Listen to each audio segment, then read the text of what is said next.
bound to the God of wow! Hi kids, it's great to have you here at Christchurch Kids Online, and we've been learning from the epic book of Exodus about our great and powerful God and how he saves his people. So far in this book, the Bible, we've seen that Moses is saved from the Nile River. He's saved by God from death. We've seen that God's people, the Israelites, are saved by the powerful God from being slaves in Egypt. We also have seen how God's people have been saved from the plagues that God sent to the Egyptians. And finally, last week, we saw that the great and powerful God saved the Israelites from death as he passed over their houses because they had the blood of the Lamb on the door. Today we're going to keep learning about our great and powerful God and see how he keeps saving his people. Hi kids, we're going to read from the Bible, Exodus chapter 13 and 14. Pharaoh let the people go. The Israelites were ready for battle when they went up out of Egypt. The people left sackcloth. They camped at Etham on the edge of the desert. By day the Lord went ahead of them in a pillar of cloud. It guided them on their way. At night he led them with a pillar of fire. It gave them light, so they could travel by day or at night. So the pillar of cloud didn't leave its place in front of the people during the day, and the pillar of fire didn't leave its place at night. Then the Lord spoke to Moses. He said, "Tell the people of Israel to turn back. Have them camp near Pi-haroth, between Migdol and the Red Sea. They must camp by the sea. Pharaoh will think the Israelites are wandering around in the land. They don't know which way to go. The desert is all around them. I will make Pharaoh stubborn. He will chase them, but I will gain glory for myself because of what will happen to Pharaoh and his whole army. And the Egyptians will know that I am the Lord." So the Israelites camped by the Red Sea. The king of Egypt was told that the people had escaped. Then Pharaoh and his officials changed their mind about them. They said, "What have we done? We've let our people of Israel go. We've lost our slaves and all the work they used to do for us." So he had his chariot made ready. He took his army with him. He took 600 of the best chariots in Egypt. He also took along all the other chariots. Officers were in charge of all of them. The Lord made Pharaoh, the king of Egypt, stubborn, so he chased the Israelites as they were marching out boldly. The Egyptians went after the Israelites. All Pharaoh's horses and chariots and horsemen and troops chased them. They caught up with the Israelites and camped by the sea. As Pharaoh approached, the Israelites looked back, and there were the Egyptians marching after them. The Israelites were terrified, and they cried out to the Lord. They said to Moses, "Why did you bring us into the desert to die? Weren't there any graves in Egypt? What have you done by bringing us out of Egypt? We told you in Egypt, 'Leave us alone. Let us serve the Egyptians.' It would have been better for us to serve the Egyptians than to die here in the desert." Moses answered the people. He said, "Don't be afraid. Stand firm. You will see how the Lord will save you today. Do you see those Egyptians? You will never see them again. The Lord will fight for you. Just be still." Then the Lord spoke to Moses. He said, "Why are you crying out to me? Tell the people to move on. Hold out your walking stick. Reach your hand over the Red Sea to divide the water, and the people can go through the sea on dry ground. I'll make the Egyptians stubborn, and they will go in after the Israelites. And I will gain glory for myself because of what will happen to Pharaoh, his army, his chariots, and the horsemen. Then the Egyptians will know that I am the Lord. I will gain glory because of what will happen to Pharaoh, his chariots, and his horsemen."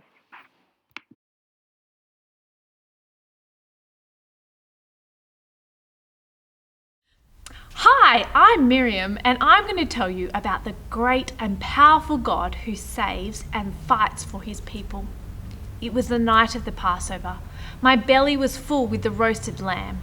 I was sleeping in my clothes and my sandals were on my feet. Our bags were packed and we were ready.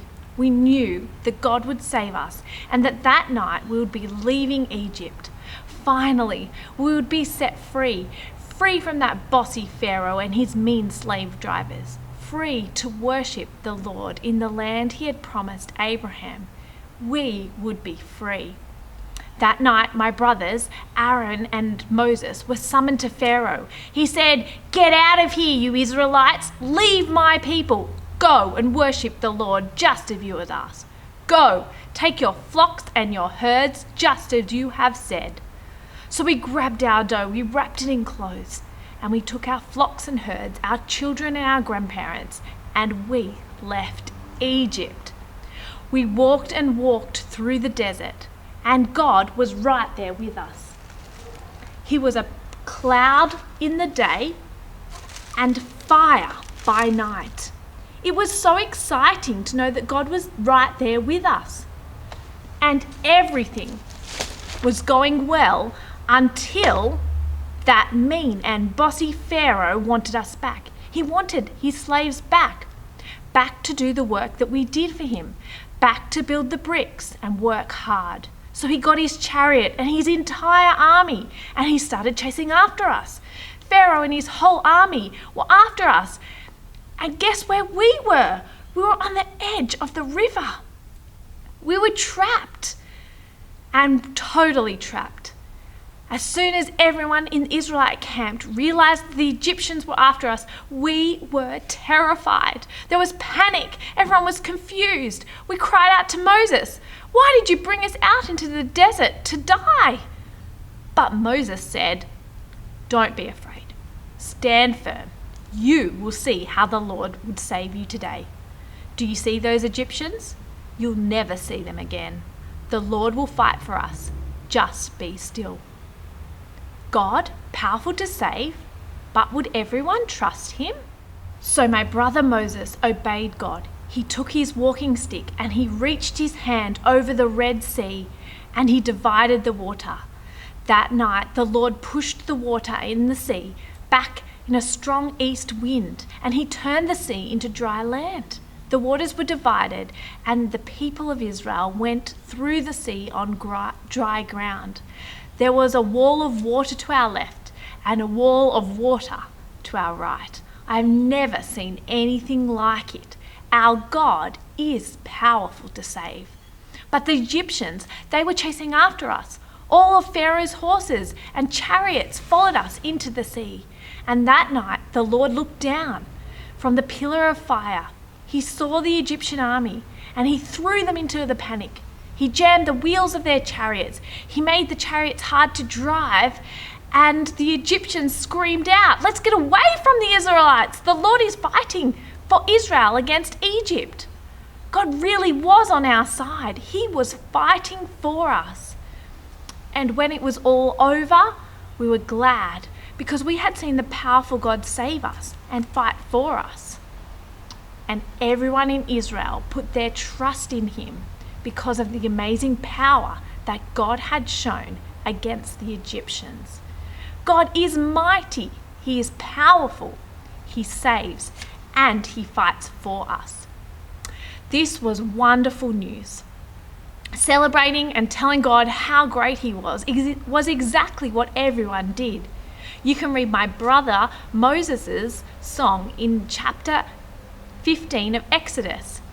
And I got all the women of the Israelites together, and with tambourine and music, we sung to the Lord. Sing to the Lord, he is greatly honoured. He has thrown Pharaoh's horses and chariot drivers into the sea. We sang to God with thankful hearts. Our God is powerful to save, and he fights for those who trust him. Wow, thanks Miriam. That was a really epic story. This would have been the story that the Israelites told their children and their grandchildren and their children and children after that about the powerful God who saves and fights for his people.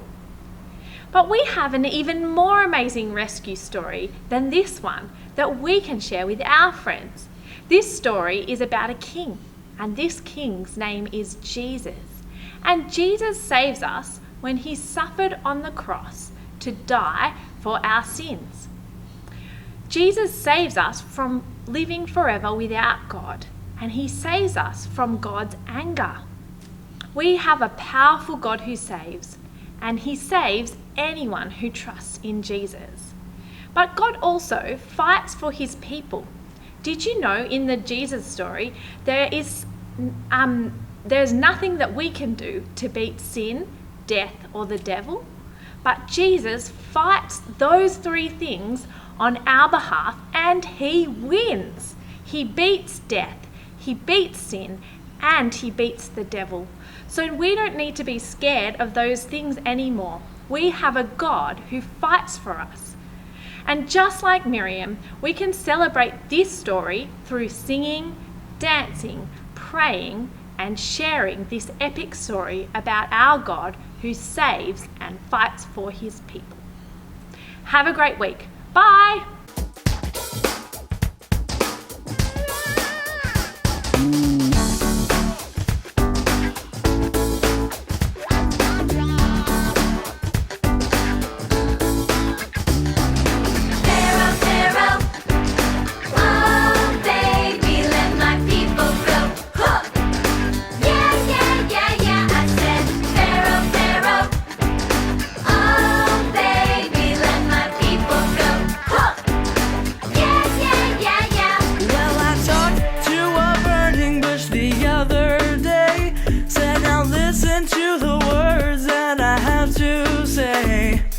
Pharaoh's got my children in the palm of his hand. Gonna lead them out into the promised land. Pharaoh, Pharaoh, oh baby, let my people go. Huh. Yeah, yeah, yeah, yeah, I said Pharaoh, Pharaoh, oh baby, let my people go. Huh. Yeah, yeah, yeah, yeah. Well, me and God's children marching to the Red Sea. Pharaoh and his army coming after me. I raised my rod, stuck it in the sand, and all of God's children walked on dry land. Pharaoh, Pharaoh, oh baby, let my people go. Huh. Yeah, yeah, yeah, yeah, I said Pharaoh, Pharaoh, oh baby, let my people go. Huh. Yeah, yeah, yeah, yeah. Well, Pharaoh's army started crossing too. So what do you think that I did do? I raised my rod and I cleared my throat, and all of Pharaoh's army did the dead man's float. That's right. Pharaoh, Pharaoh, oh baby, let my people go. Huh. Yeah, yeah, yeah, yeah, I said Pharaoh, Pharaoh, oh baby, let my people go. Huh. Yeah, yeah, yeah, yeah. Listen up. Pharaoh better let God's children go. Let my people go. Hey kids, we'd love to invite you to our Christchurch Kids Christmas Gingerbread Extravaganza. This will take place in homes on Saturday the 5th of December. So get your parents to register, you and a friend or your family, and come along. Thanks for watching Kids Church Online today. Hope to see you soon. Bye. You're the God of wow, amazing. How could this be? You're the God of whoa. You're more than I could ever dream. The more I learn about you, exclamation points abound to the God of wow.